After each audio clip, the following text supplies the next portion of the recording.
Panalo ang OKC Thunder sa Game 5 ng NBA Finals. Ayaw kasi magpalit ng jersey ng Indiana. Napaboritohan na yung dilaw. Parang manalo matalo, home court o away. Paborito namin to, bahala kayo dyan.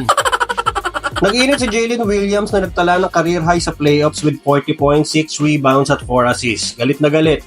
Habang si SGA nagambag ng 31 points at 10 assists. Alternate lang, may bawi after ng last game 0 assists. At syempre, 13 out of 14 free throws. Nakadami na naman ang pasabit si Kuya. Ayaw pa maglagay ng upuan sa free throw line, lagi din naman siyang nandoon.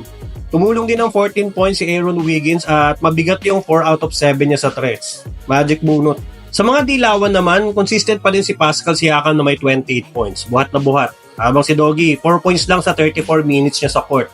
Yung 4 points niya, puro free throws pa yon. 0 out of 6 kasi siya sa field.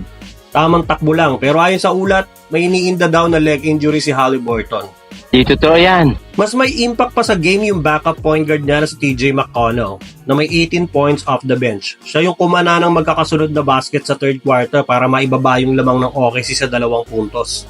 Ang OKC ay nagpasok ng 14 3-point made, malayo sa 3 lang nila noong game 4. At sa higpit ng depensa nila, na-force nila ang Pacers sa 23 turnovers na nai-convert ng Thunder sa 32 turnover points. Pare ng Pacers may pa-turnover party, may libreng pass break pa. But anyway, natapos ang laban sa score na 120-109 at isang panalo na lang magkakaroon na ng kampyonato ang prangkisa. Hindi na kailangan manghiram ng record sa Seattle Supersonic. At based sa record, may 74% chance na magkampiyon ang team na nanalo sa Game 5 na galing sa 2-2 final series. So let's see if ito na yung taon ng Thunder. Pero hindi pa naman tapos ang serye. Huwag natin kalimutan na ang Indiana Pacers ay parang si Delo lang yan. Magaling magbalik. Magandang abangan kung anong adjustment ng team para sa win or go home nila next game. At kung i-consider nila magpalit ng jersey, no? Pero ikaw, anong masasabi mo sa serye na to? Sa Thunder na nga ba to? O may balik pa ang Indiana Pacers dito?